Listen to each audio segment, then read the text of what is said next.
The National Desk, America's News, now.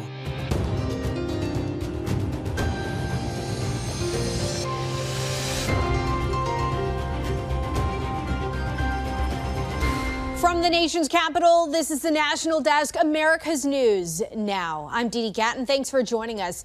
On this weekend edition, we take a look at the big headlines of the week and we look ahead at what to expect, starting with the four big stories we've been following this week. The attempted assassination of former President Trump. New details on the investigation into the security failure. Documents case dropped following the Supreme Court's ruling on presidential immunity. What it means for Special Counsel Jack Smith. Economic uncertainty, consumer spending not slowing down, plus jobless claims taking an unexpected turn. And later, alarming allegations against Health and Human Services. The whistleblowers saying the agency lost thousands of unaccompanied migrant children where they could be now. But first, former President Donald Trump accepting his party's nomination for president on Thursday night. He said it's a speech he rewrote after the shooting at his rally in Pennsylvania last weekend. Trump called for national unity, but also went after his political opponents. National correspondent Atra El-Nashar has more from Milwaukee.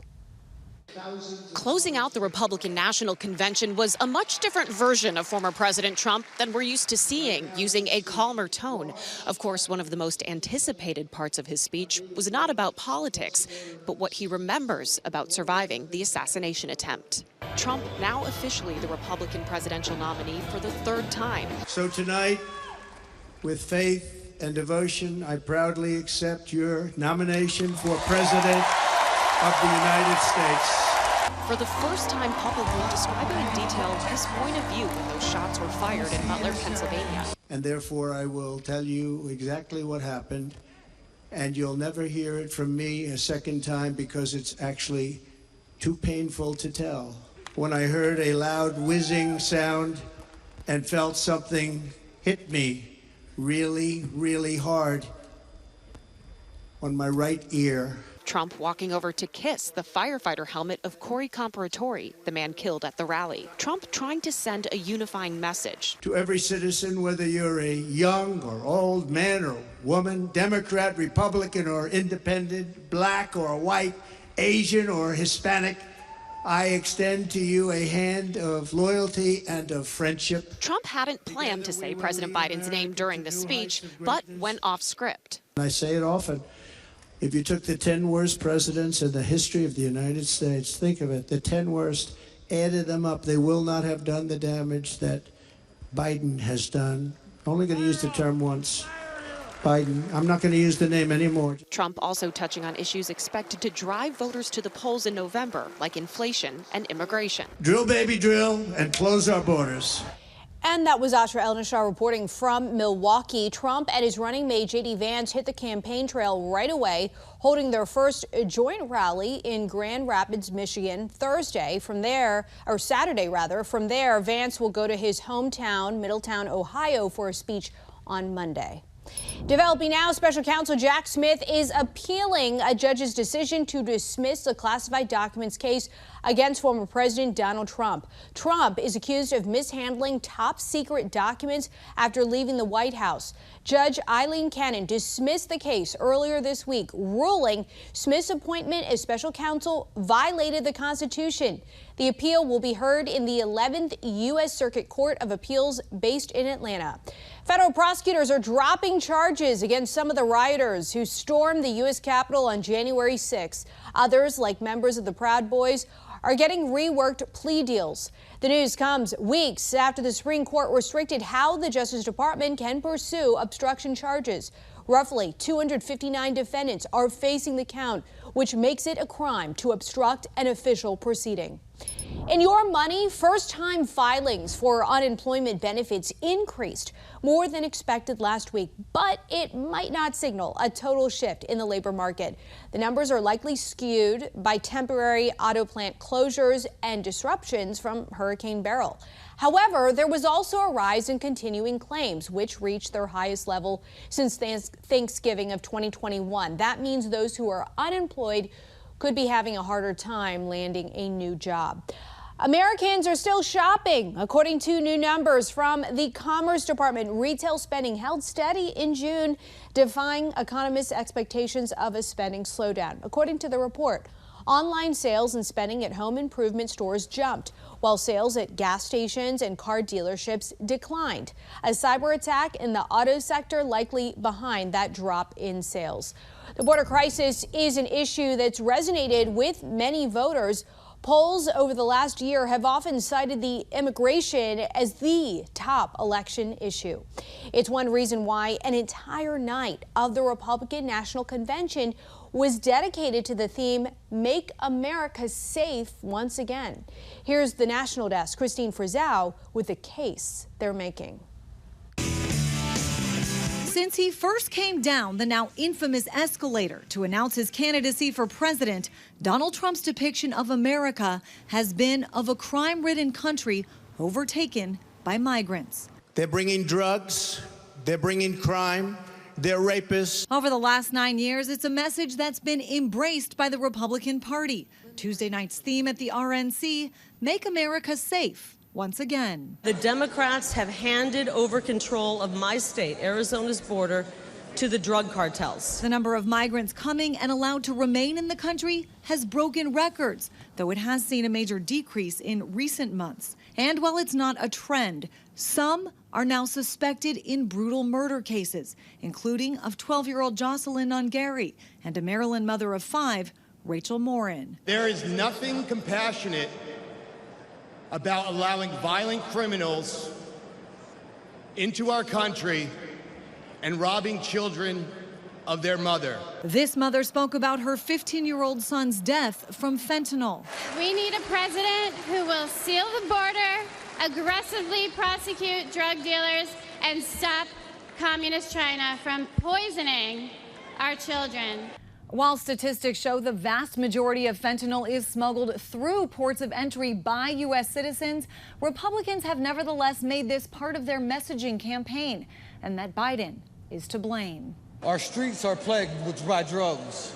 You'll find human feces in front of your business or someone lying dead on your front steps. But the latest FBI data show violent crime falling since its height in 2020.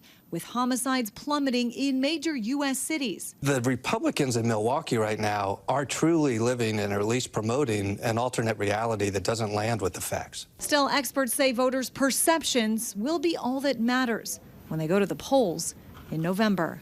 I'm Christine Frizzell for the National Desk, America's News Now.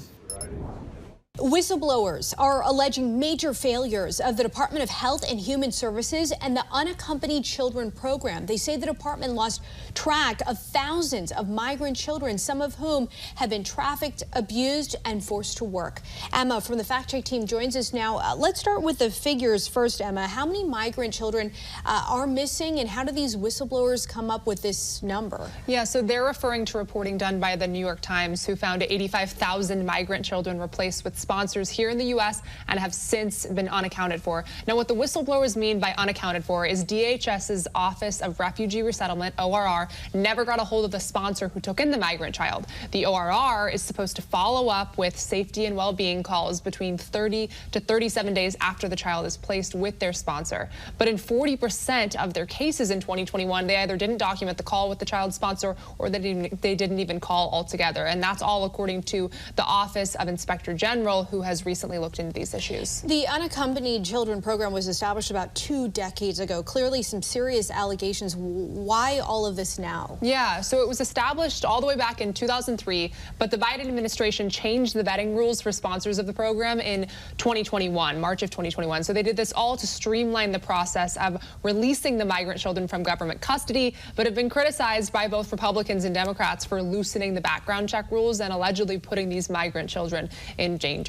All right, thank you, Emma. And later on, Emma will be back to break down the vetting process of sponsors in this program.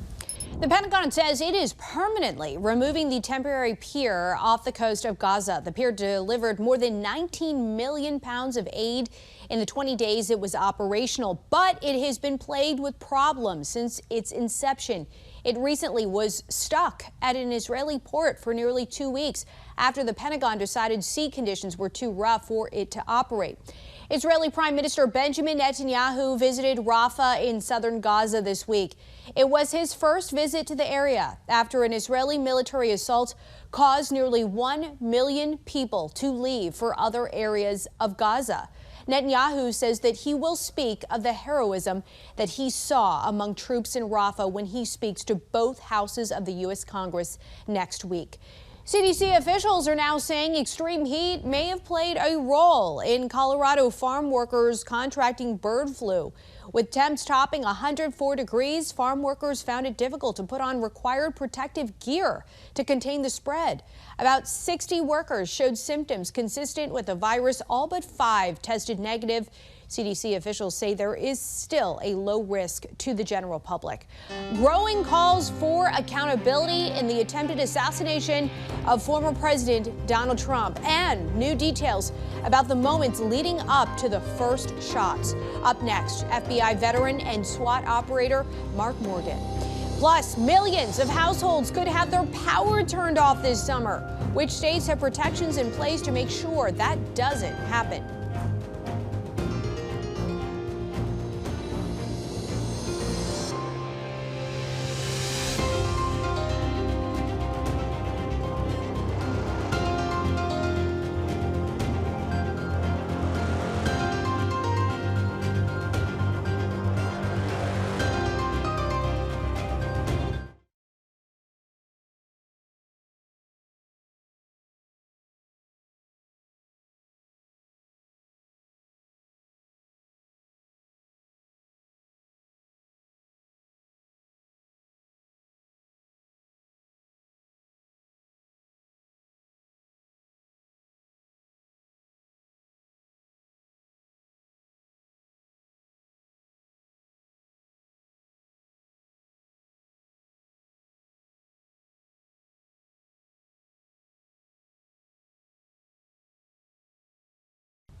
There are now calls for a bipartisan commission to investigate the largest national security breach in decades, the deadly rally attack and attempted assassination of former President Trump.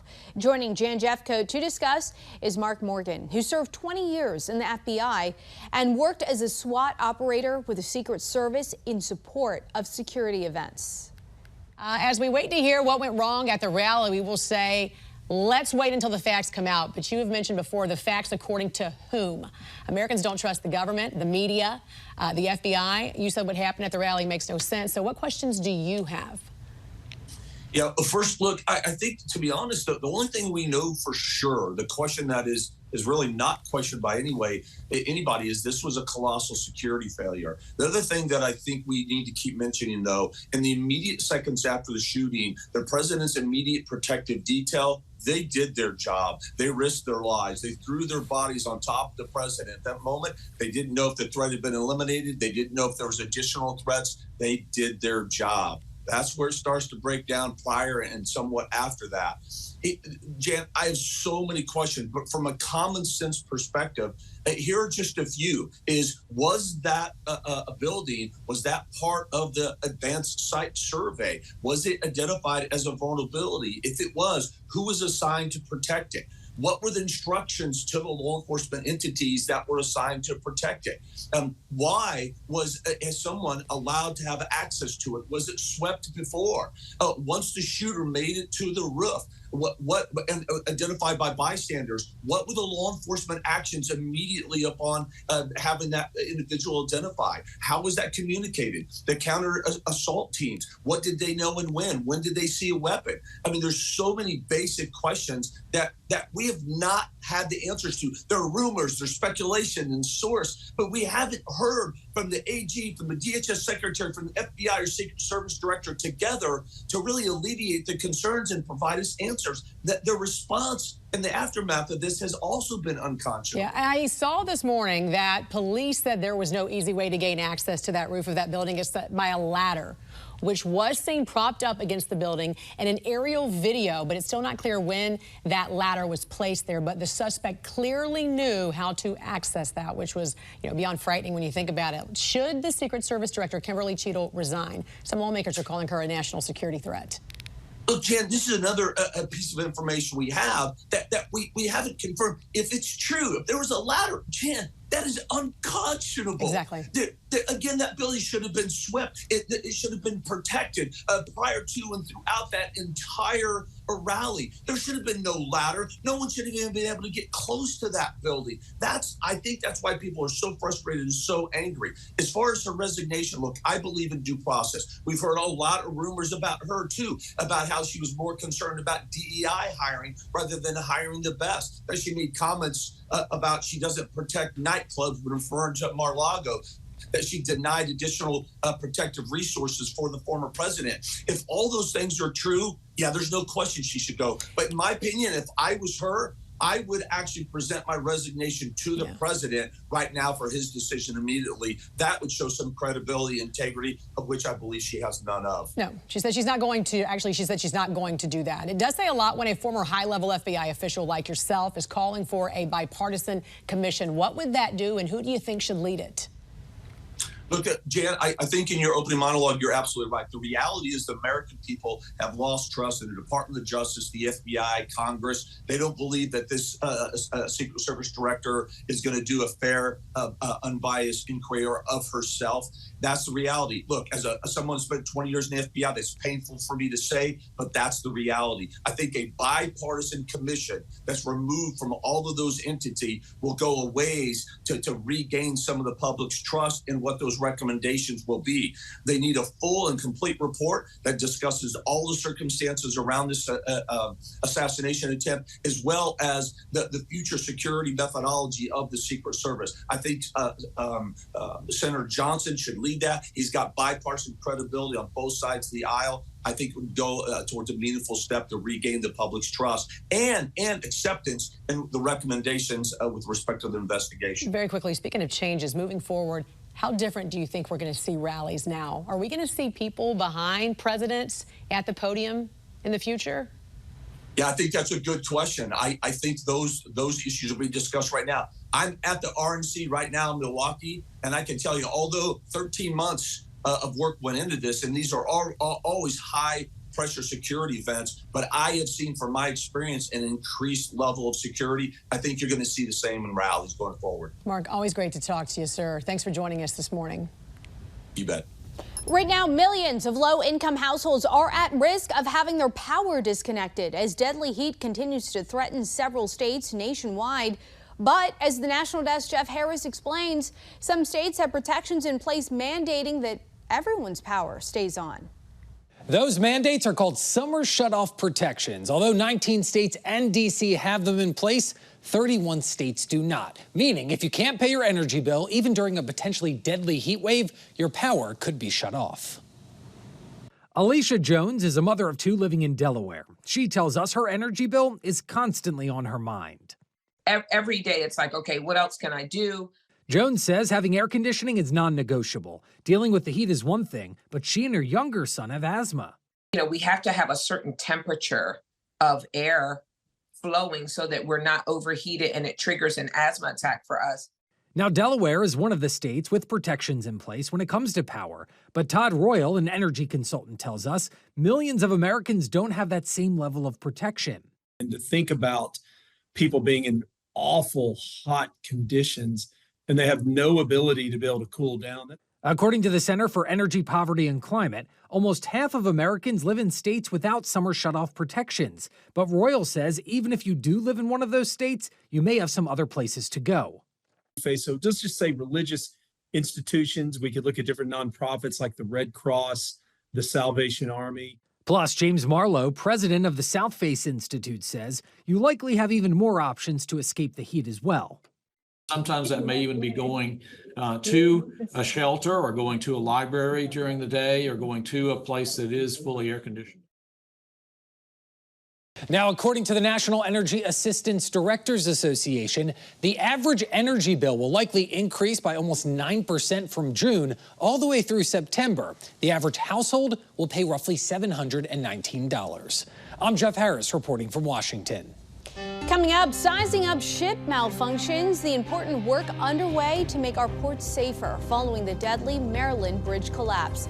Then, investigations underway into a Virginia PetSmart after 2 dogs die in their care.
The National Desk team of reporters is bringing you the headlines from coast to coast. We're taking the pulse of America. In California, the founders of Bitwise, a now bankrupt tech startup, have pleaded guilty to wire fraud. While the plea deal helps investors get some of their money back, attorneys are still fighting for the 900 employees who lost their jobs because of the crime. Court documents show the founders of the now bankrupt company Bitwise Industries have signed off on a plea deal. Wednesday, Jake Stoperl and Irma Olgin will go before a federal judge. They are going to have to stand up, face the district court judge, and admit guilt for 2 counts. 1, conspiracy to commit wire fraud, and 2, actual wire fraud. Bon Akhtar is representing 900 former Bitwise workers in a civil suit after they lost their jobs, suffered bounced paychecks, and 401k losses. But he says this plea deal does not focus on the employees. So this plea that's being entered tomorrow is really focused on the wire fraud charges. Under the agreement, the maximum sentence the court can impose on each count is 20 years, a fine of $250,000, and 3 years of supervised release, along with a special assessment of $100. In Maryland, an ongoing investigation into the number of ships that malfunction in a way similar to the Dolly cargo ship before it hit Baltimore's Key Bridge. Since March 26, records show 201 ships have suffered some type of malfunction. Ship malfunctions are, more common than people think. It's not uncommon to have a blackout, to lose power. I think it just happened at the very worst time. The Coast Guard says more than 100 ships have lost control in the Chesapeake Bay alone since 2010. A national board of inquiry is being formed to explore risks associated with larger cargo ships. In Virginia, 2 seemingly healthy dogs died suddenly after staying in a PetSmart pet hotel. Both animals died just days apart, and their owners are demanding answers. Adding to the grief of losing a family pet, PetSmart has given no explanation as to how this could have happened. He deserves so much better than that. He should be here. There's no reason for him to not be here. He was not a sickly dog. The Animal Welfare League of Alexandria is investigating. They are currently waiting for the necropsy results of one of the animals. Coming up, taking a dip, the Seine River in Paris now clean enough for the Summer Olympic swimming events. Days out from the opening ceremony, will it last?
New details on the state of the Seine River. This week, the mayor of Paris took the plunge days out from the start of the Summer Olympics.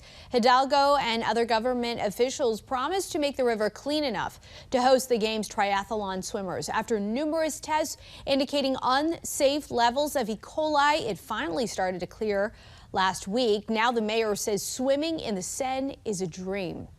The nominees for the 76 Emmy Awards are in, and for the first time since 1996, HBO fell to third place in the nominations race.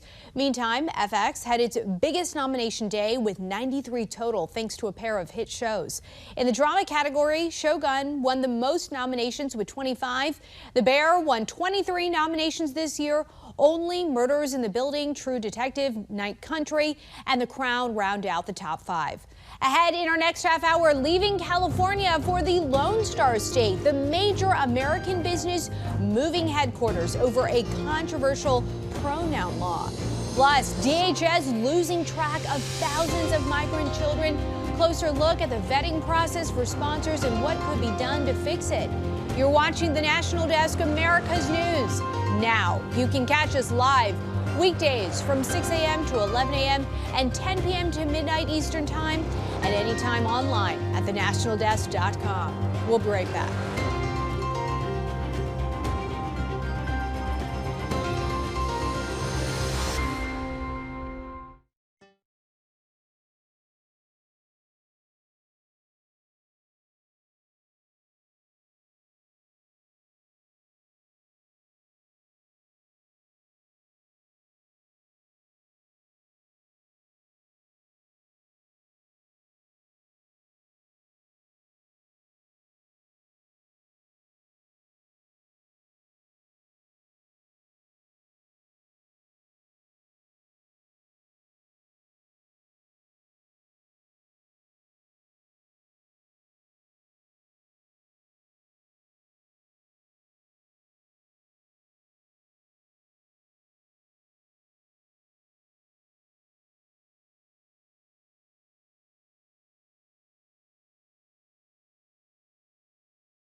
The National Desk, America's News, now.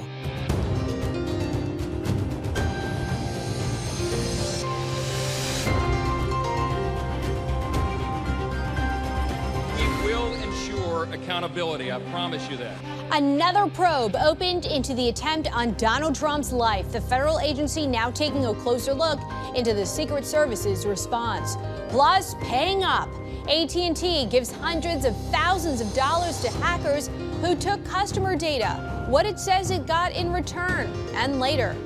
It's a once-in-a-lifetime opportunity. Bidding farewell to an iconic Las Vegas Strip resort after nearly 35 years in business. The property set to take the place of the Mirage. From the nation's capital, this is the National Desk, America's News.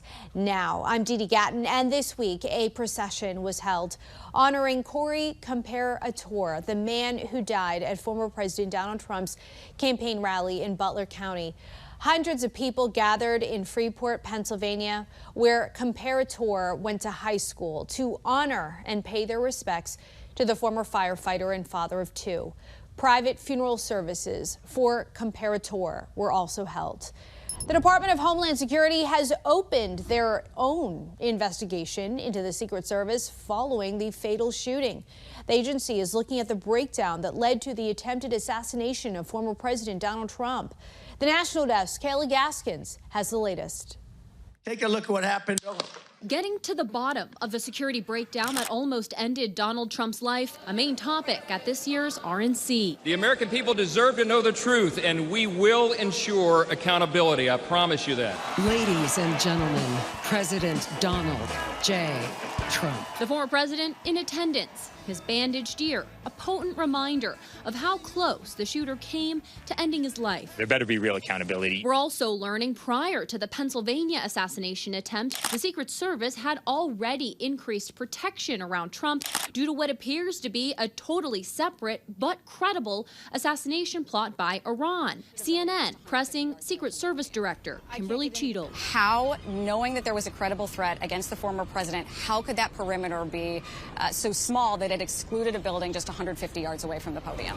I can't get into the specifics of any threats. But this is also why we are doing an internal review, and we look forward to the external review as well. And obviously, if there are things that we need to change about our policies or our procedures or our methods, we are certainly going to do so. New details from the day emerging. The suspect reportedly told his boss he needed Saturday off, but would be back to work on Sunday. Security first spots the shooter at 3 p.m. He then passes through security with a rangefinder, which isn't a weapon, but does get security's attention. He then leaves the secure area, and this is when security loses sight of him. Moments before opening fire, civilians spot him on the roof and alert police. The counter snipers then see him, but they can't fire first. It makes me infuriated. It's hard to believe a big building that size, 130 yards away from a podium, from an elevated position. You don't need to be a security expert to realize that you might want to have somebody up there. The House Oversight Committee now sending a subpoena to Secret Service Director Kimberly Cheadle to ensure she shows up on Capitol Hill next Monday for public testimony. In Washington, I'm Kayla Gaskins reporting for the National Desk, America's News Now. New information. China has ended its nuclear arms control talks with the U.S. China's foreign ministry says this halt is due to America's weapons sales to the island of Taiwan. State Department spokesman Matthew Miller called China's decision unfortunate and accused China of following Russia's lead. Miller calling communication between the two essential. Is essential to the United States. It's essential to the American people. It's essential to the global economy. And the United States, of course, is inherently wrapped up in the global economy. China claims Taiwan is part of its own territory. This comes just over a month after the White House said the U.S. may have to deploy more nuclear weapons to pause growing threats from Chinese and Russian arsenals.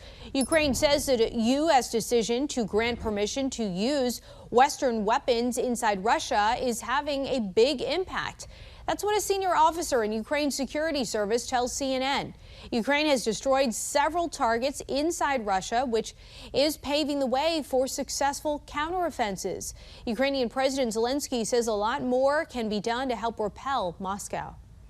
If we want to win, if we want to prevail, if we want to save our country and to defend it, we need to lift all the limitations. Soldiers on the front lines in Ukraine say it's making a difference, especially since they can now use weapons to strike across the border. While it hasn't reclaimed territory, the work has allowed them to prevent the occupation of Kharkiv, Ukraine's second largest city. Secretary of State Antony Blinken has unveiled plans to boost semiconductor production in the Americas. Speaking to his Latin American counterparts this week, Blinken said Western countries should play a bigger role in the global supply chain for semiconductors.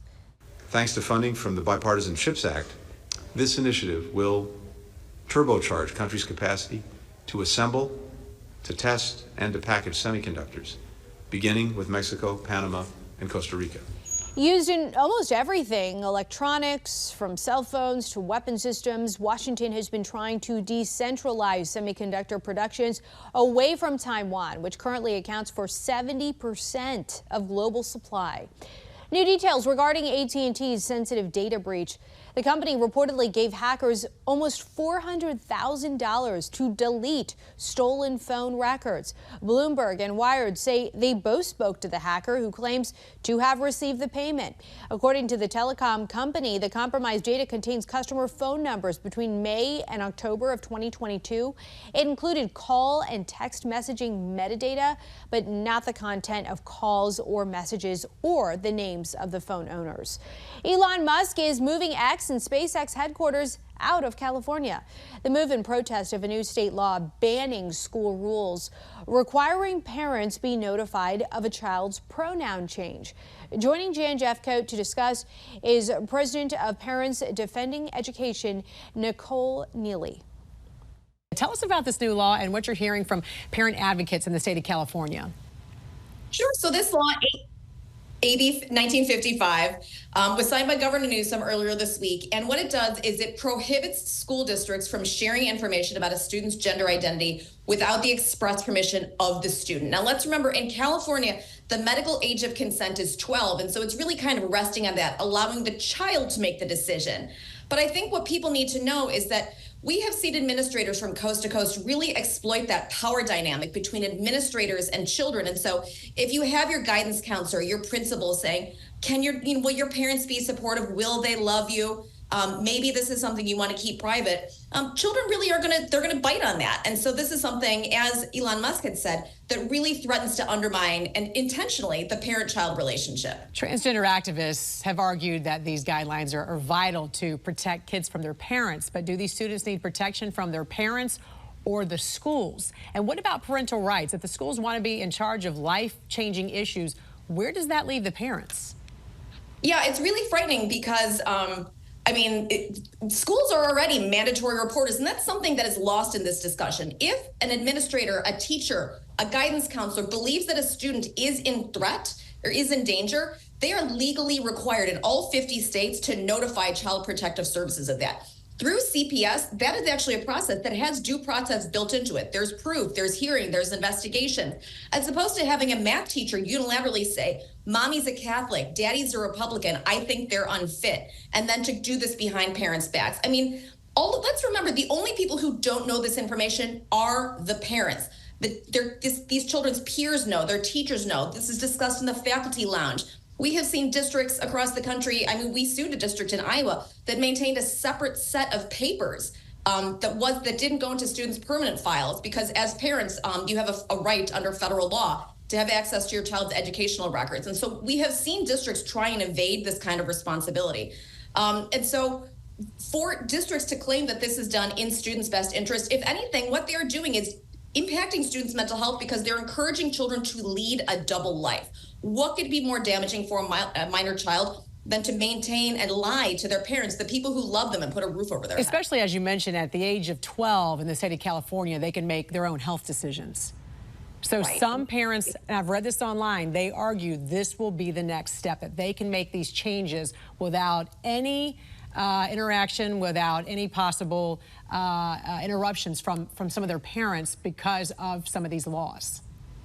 Right. And a lot of this was put in place many, many years ago because of reproductive care laws. So having students have access to abortions, birth control, but now reproductive care includes hormones, it includes gender therapy. And so what we're seeing is this is snowballing into something that is far bigger and far more life-changing than anything anybody would have conceived of many decades ago. Well, we know this law is going to be challenged. There's already parents that are planning to challenge it. How many other states and jurisdictions have been sued because of similar legislation?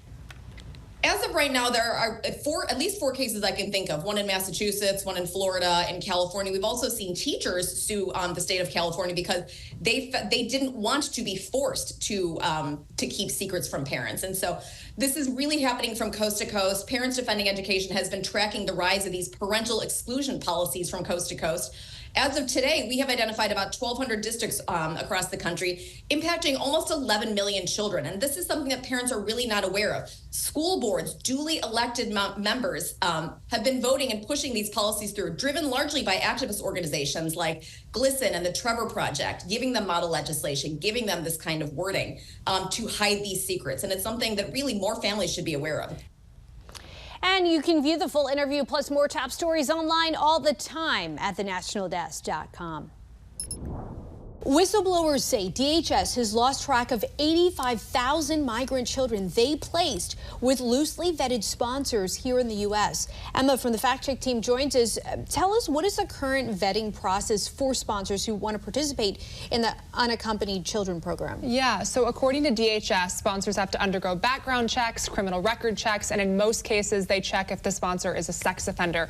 But when the Office of Inspector General looked into the execution of these background checks, they found that 16% of the sponsor safety checks showed they were either not documented or not completed at all. The OIG also found that 19% of the kids were released to sponsors whose FBI fingerprints or state child abuse registry checks were never done or never updated.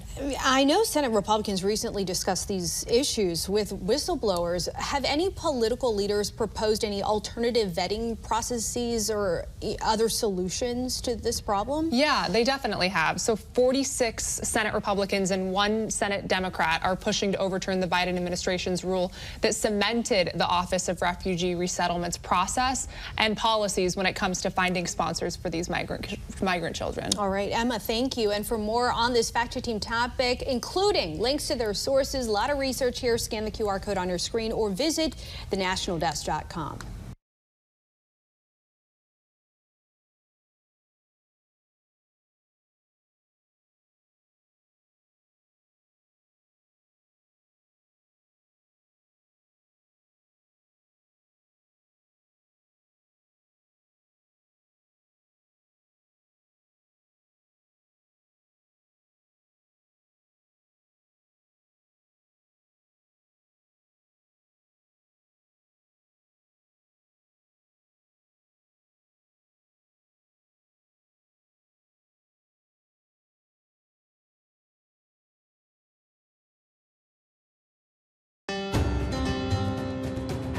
Welcome back. Our Washington Bureau covers the nation's capital every day, and our team of correspondents reports on the important issues facing the country and how they impact you.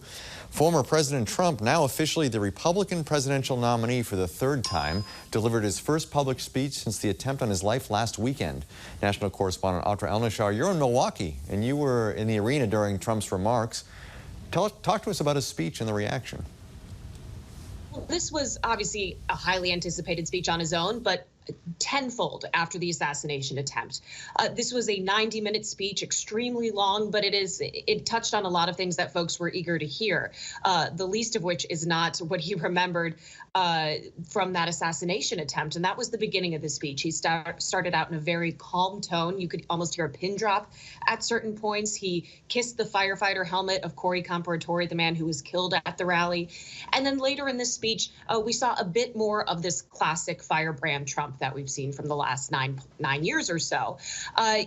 We did know going into the speech that he was making an effort to not say Joe Biden's name at all.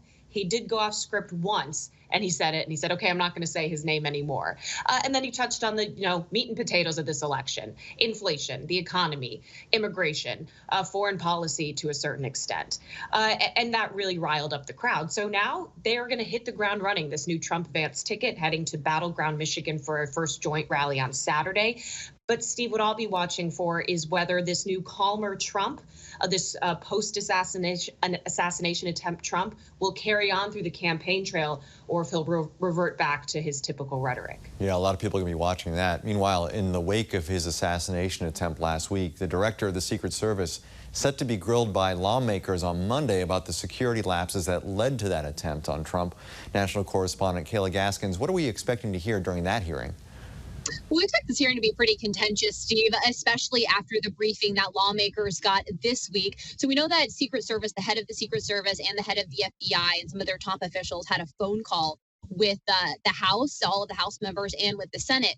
Well, it doesn't sound like they got many questions, or they didn't get to ask many of their questions, and they definitely did not get the answers that they wanted from that phone call. You could actually see the lawmakers visibly frustrated. There's video of Senator John Barrasso and Senator Marsha Blackburn, both Republicans, chasing down the director of the Secret Service, Kimberly Cheadle, at the RNC, demanding to know why they didn't even accept their questions. I guess they were in a line in a queue on the phone, and then the phone call was just cut without even getting to all the lawmakers. So we expect them to be able to ask some of those questions that they wanted to ask on that phone call. How did this happen? At what level of management was the breakdown? One of the latest things that we're learning, Steve, is that Trump's personal detail team did not know that a threat was out there, and they spotted, or they somehow got word that they had spotted a threat on the roof, and they were in the middle of a phone call figuring out what that threat was and what to do about it when those shots were fired. So hopefully we'll get a little bit more on the timeline on Monday. We'll get a little bit more on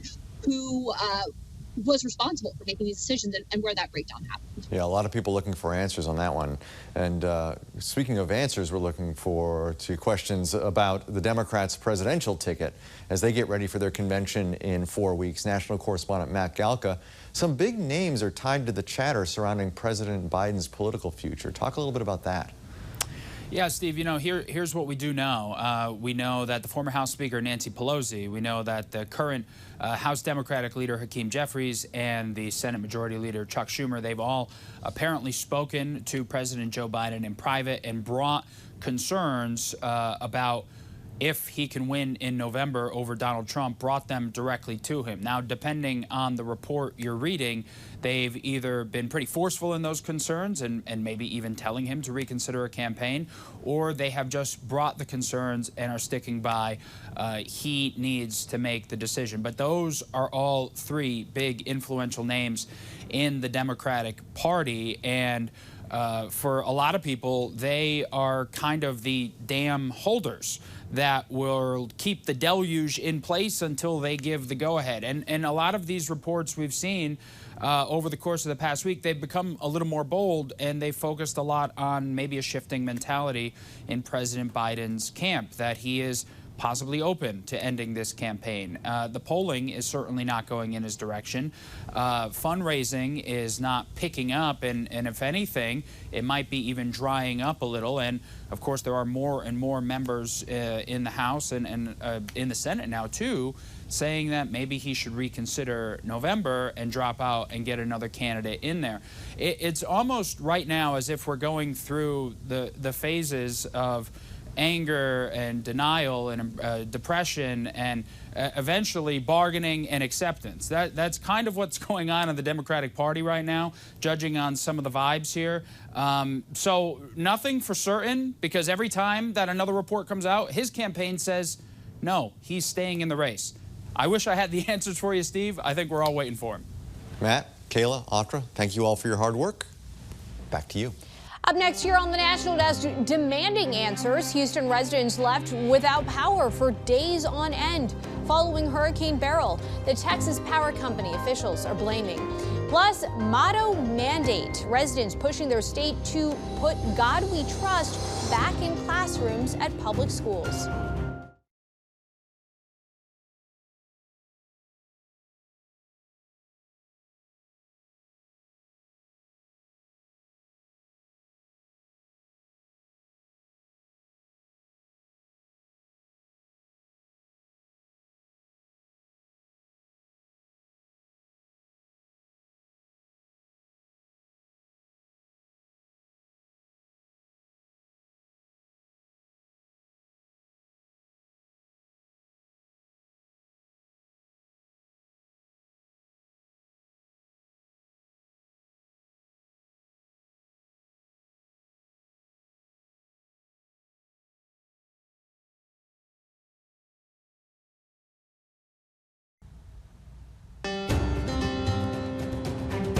This is the National Desk, America's News Now. We have reporters all across the country in your neighborhoods covering issues that matter to you. From Nebraska residents in favor of the In God We Trust motto in the classroom to Texas leaders fed up with utility providers. We're taking the pulse of America. But we start with an Ohio town at its breaking point due to an unexpected influx of migrants. Folks came here because they were looking for jobs. Springfield's mayor says those immigrants are straining his city's resources. But we're saying anywhere between 15 and 20,000 immigrants is what we're seeing within our community. In a town of what population? 60,000. Rob Rue says his police and fire departments are staffed for 60,000 people. He needs more cops and firefighters to handle the steadily increasing population. We need to hire 10 to 15 more on each of the departments.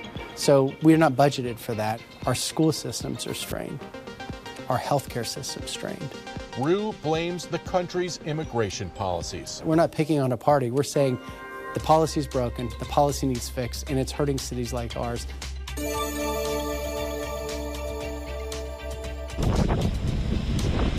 Hurricane Beryl slammed Houston last Monday, knocking out power to over 2 million CenterPoint Energy customers. 1 week later, Texas Governor Greg Abbott told the electricity provider enough is enough. CenterPoint has completely dropped the ball with regard to getting power back on.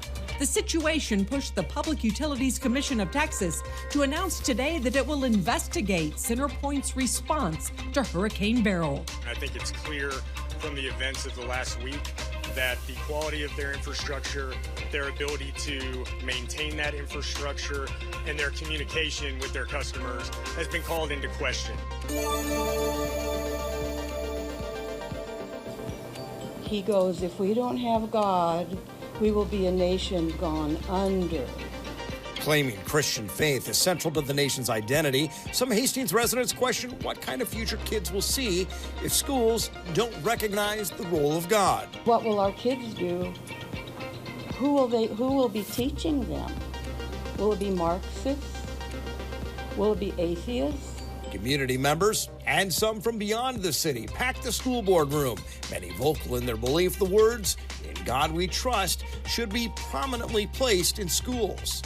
This is a distraction from what our board has as our education goals to make sure that we are maximizing the students' educational value in this district. That sentiment seemed to appeal to the board, voting 7-2 to reject the proposal. Still ahead, expedition underway for the first time since the Titanic submersible tragedy. The new voyage happening right now to the wreckage site.